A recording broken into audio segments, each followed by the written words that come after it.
जय हिंद बच्चों, विराट ज्ञान में आपका पुनः स्वागत है। बच्चों आज का टॉपिक में 9.1 एक्सरसाइज क्वेश्चन नंबर 13 है। ये हाइट एंड डिस्टेंस का सवाल है, जो सवाल बहुत ही इंपॉर्टेंट है हमारे लिए। दैनिक जीवन में भी इसका उपयोग बहुत ही ज़्यादा होता है और हम ऐसे भी अगर किसी पेड़ की ऊंचाई, किसी टावर की ऊंचाई, किसी बिल्डिंग की ऊंचाई, इसकी मास लेवल पे जब हम इंजीनियर बनते हैं तो वहाँ पे बहुत ज़रूरी पड़ती है ओवरब्रिज बनाने में, बड़े बड़े बिल्डिंग बनाने में, और किसी बड़े टावर के बनाने में या तो टावर का माप लेने में हमें बहुत ज़रूरी पड़ती है। तो हम इसके पहले नंबर 12 तक क्वेश्चन हम इसके पहले वीडियो में डाल चुका हूं। अगर इन वीडियो को आप नहीं देखें तो मेरे चैनल पर आइए या तो इस वीडियो के डिस्क्रिप्शन सेक्शन में जाइएगा, वहां आपको ये लिंक मिल जाएगा। तो चलिए हम शुरू करते हैं। समुद्र तल से 75 मीटर ऊंची लाइट हाउस के शिखर से देखने पर, एक मान लीजिए ये समुद्र है, देखिए मैं ये थोड़ा सा डॉटेड चिन्ह दे दिया हूं, इसका मतलब है कि ये पानी है, समुद्र है ना। इसके एक बनाया गया है टावर, जहां मान के चलिए क्या है, ये है ना लाइट हाउस है और यहाँ पे एक शिखर है, यहाँ से लाइट हाउस का ये शिखर है। और इस शिखर से जब कोई देखता है आंख को रख करके, मान लीजिए ये आंख रखा हुआ है, आंख से जब देखता है यहाँ से, तो दो समुद्री जहाजों के अवनमन कोण क्रमशः 30, चूंकि क्षैतिज रेखा, इसे हम क्या कहते हैं, हॉरिजॉन्टल लाइन, ये भी हॉरिजॉन्टल लाइन है। पृथ्वी के समतल जो लाइन खींची जाती है, मेरे आंख के साथ जो पृथ्वी से समतल जो लाइन खींची जाती है उसे क्षैतिज रेखा कहते हैं। तो यहाँ से क्षैतिज रेखा हो गई और तब दो अवनमन कोण प्राप्त होता है, 30 और 45। ये दोनों जहाज हैं, मैं इसकी फिगर पहले ही बना चुका हूं। तो चलिए यहाँ से देखने के बाद थोड़ी सी, चूंकि ये 45 डिग्री का और ये 30 डिग्री का अवनमन कोण बनता है, लेकिन आप जानते हैं कि यदि दो रेखाएं समांतर हो, उसके कोई तीसरी रेखा काटे तो जितना ये एंगल होगा उतना ही ये एंगल होगा। अर्थात अगर ये 45 है तो ये भी 45 होगा, तो इसे 45 में लिख देता हूँ। अगर ये इस प्रकार से दूसरी रेखा का छेदी काटे, ये प्रतिच्छेदी रेखा, तो ये 30 है तो ये भी 30 होगा, अर्थात ये भी आपका 30 हो जाता है। तो इस प्रकार से एक त्रिभुज हमें प्राप्त होता है। इसे मैं डिनोटेट कर देता हूं, ABCD।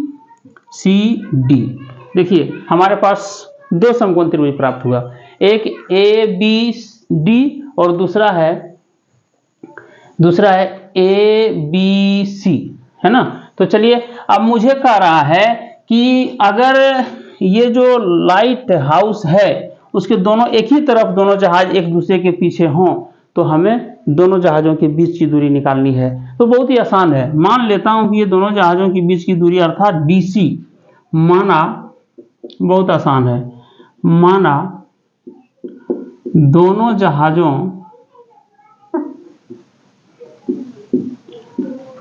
जहाजों के बीच की दूरी बराबर x मीटर। ये दोनों के बीच की दूरी हम x मीटर मान लेते हैं। चलिए अब हमको क्या करना पड़ेगा, क्योंकि सबसे पहले ABC त्रिभुज में चलेंगे जो समकोण त्रिभुज है। अब समकोण त्रिभुज ABC में, है ना, तो क्या करना होगा, यहाँ पे चूंकि ये ऊंचाई दी गई है कितनी, 75 मीटर, तो 10 यहाँ पे लेने पे हमको, मेरा बहुत फायदा होगा हम लोगों को, है ना। 10 अगर लेते हैं, 10 45, तो P/B, तो कितना है P/B, अर्थात P है 75 मीटर, अपॉन B कितना है BC, है ना।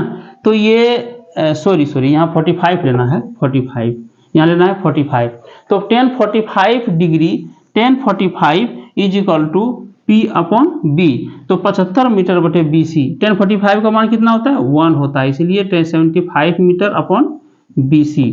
अब यहाँ पे देखो बेटा क्या करना है, BC से मल्टीप्लाई करेंगे तो BC इज इक्वल टू निकलेगा 75 मीटर, अर्थात BC की भी लंबाई जो है, चौड़ाई, वो हमें प्राप्त हो गई, कितनी है, 75 मीटर है।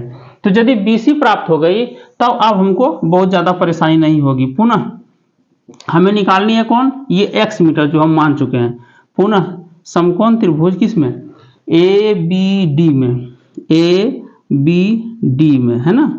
तो क्या होता है, 10 30 डिग्री इक्वल टू P/B, अर्थात P कितना, तो AB और B कितना, DB, B हमारा DB होगा, लेकिन DC प्लस CB, है ना, DC प्लस CB ये लेते हैं। कितना हो जाता है बेटा, देखो AB तो 75 मीटर है और DC कितना माने थे, x मीटर, और प्लस BC 75 मीटर, है ना, ये हमारा आ गया।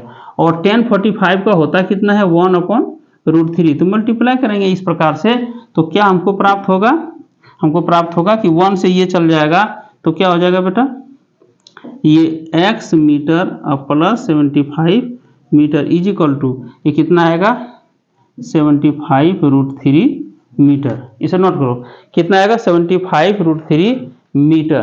तो कुल मिलाकर के हमें निकालना क्या है, x का वैल्यू निकालना है। इसलिए क्या हो जाएगा बेटा, यहाँ पे x metre is equal to 75√3 metre minus 75 metre. यहाँ पे हम 75 को कॉमन ले लेते हैं, तो कितना बचेगा, √3 - 1 मीटर। मीटर मीटर अगर कैंसिल हो जाती है, चूंकि हम मीटर में मान लिए थे, तो चलिए मीटर कैंसिल भी हो जाती है, कोई बात नहीं, चूंकि मीटर में हम x लिए, इसलिए x का वैल्यू जब भी आएगा मीटर में ही आएगा। इसीलिए कितना हो जाएगा बेटा, x is equal to 75 into 1.732, √3 का मान इतना होता है, -1 घटा दिए तो 1 कट गया, अर्थात आया 75.732। इसे मल्टीप्लाई करेंगे 75 इंटू 0.73, कैलकुलेशन जब करेंगे तो आ जाएगा 54.9 मीटर। और चूंकि 54.9 आया मीटर में नहीं, लेकिन यहाँ पे x का मान मीटर में ही है, इसीलिए कह सकते हैं कि x is equal to 54.9 metre. अतः दोनों जहाज़ों के बीच की दूरी इज इक्वल टू 54.9 मीटर है। तो इस प्रकार से वीडियो मैं अभी हाइट एंड डिस्टेंस का ये चल रहा हूँ, और इसमें ये मेरा 13 है, शायद इसमें 16 सवाल हैं, तो 3 सवाल और लेता हूँ। प्रत्येक वीडियो में एक ही सवाल रख रहा हूँ, इसीलिए कि वीडियो बड़ी हो जाती है और तब समय ज़्यादा कंज्यूम करता है, इसीलिए मैं इतना ही रख रहा हूँ। तो मैं चाहूँगा कि अगर आप हमारे चैनल पर नए हैं तो चैनल को लाइक, सब्सक्राइब और शेयर करना मत भूलिए। अगर हैं पहली बार आए हैं तो कमेंट भी कीजिए, अगर मुझ में कोई कमी है तो बताइए। तो चलिए नए वीडियो के साथ पुनः हाजिर होते हैं। जय हिंद बच्चों, जय भारत।